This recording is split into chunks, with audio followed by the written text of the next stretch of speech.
Good morning, dear student. I am Kunal Kiran from the Millennium School, Lucknow.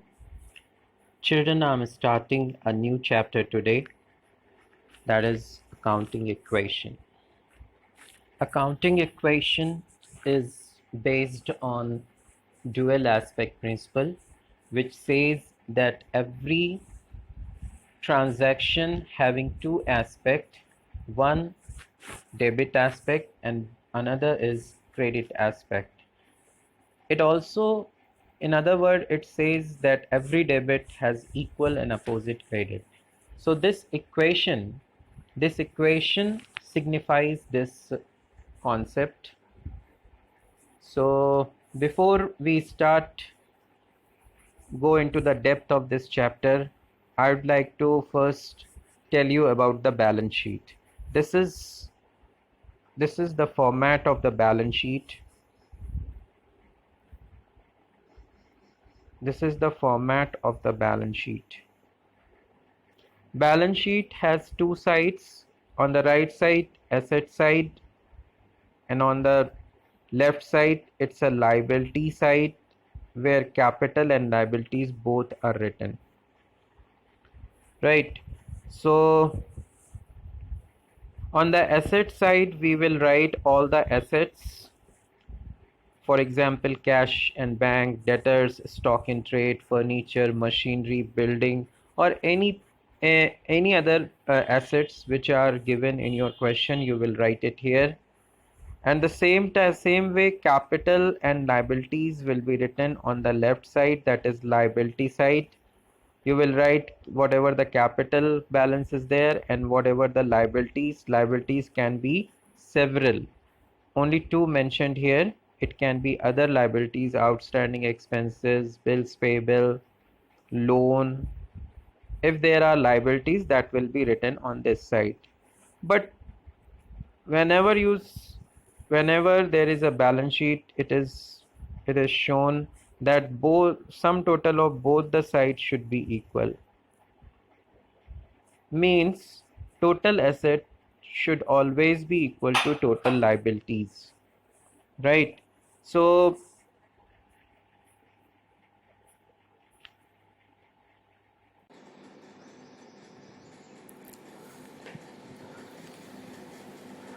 this equation signifies that total of the asset side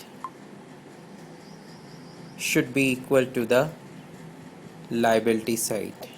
So this is accounting equation: assets equal liability plus capital.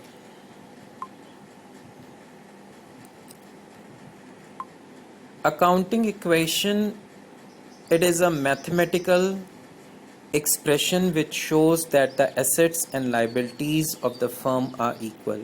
It is also known as balance sheet equation. It is based on, as I told you, it is based on dual aspect, that is every debit has equal and opposite credit, which is, in other words, we can say that total liabilities equal to total assets. Liabilities also known as equities or claim. So there are two types of claim. One is owner's equity, means owner's claim, that is capital. Second is outsider's equity or outsider's claim against the firm. So an accounting equation always holds true with every changes that occur due to a transaction entered into. So whenever accounting equation followed in every transaction, whenever you analyze the transaction and record it in the books of account, it follows the accounting equation. So the accounting equation can be shown in these ways: assets equal equities, or assets equal liabilities plus capital, liabilities equal assets minus capital, or capital equal assets minus liabilities. So these are the actual accounting equation is capital plus liabilities equal assets. So this is the equation: assets equal liabilities plus capital. So if you observe, a transaction may affect either both sides of the equation. Means if there is a transaction, suppose capital invested into the business, so it increases. This transaction involve two accounts: cash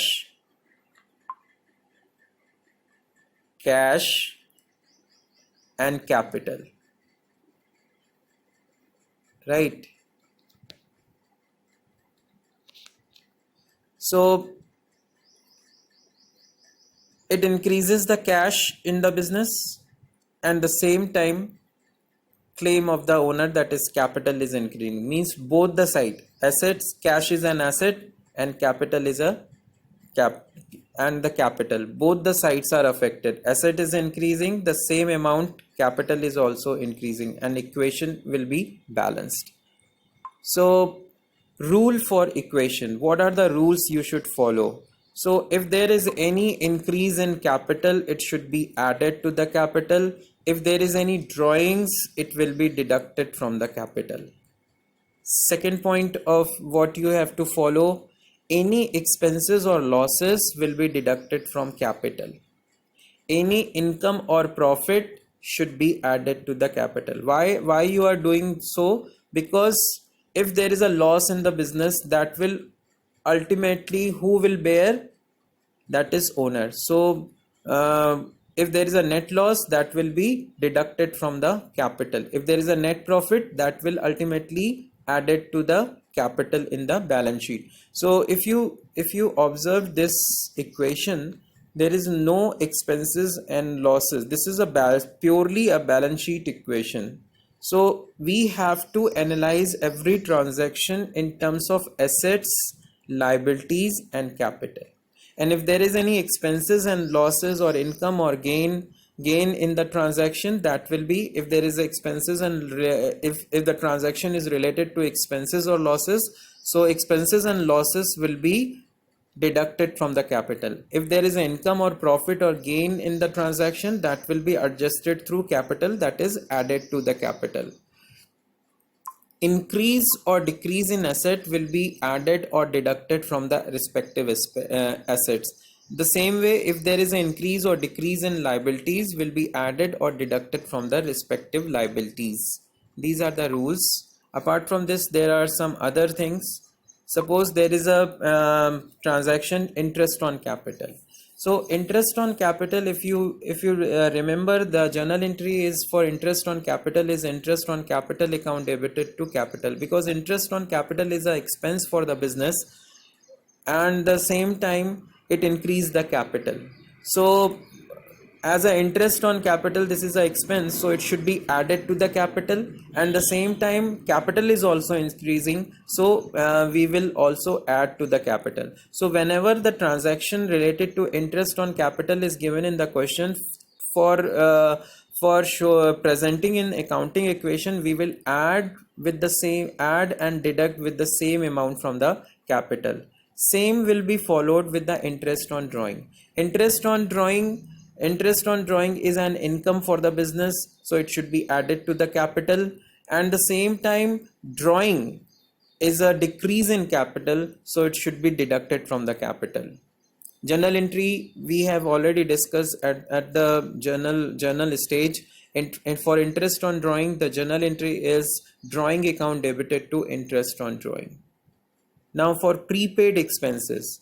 For prepaid expenses, although the journal entry is prepaid expenses account debited to expenses account, but here whenever the transaction is given, like insurance prepaid rupees 5,000, means whenever you are making payment of expenses in advance, means two things are involved. For in the terms of assets, cash is involved and prepaid expenses is involved. Both are assets. So whenever you are making payment in advance, means cash is decreasing, and the same time prepaid as an asset is increasing,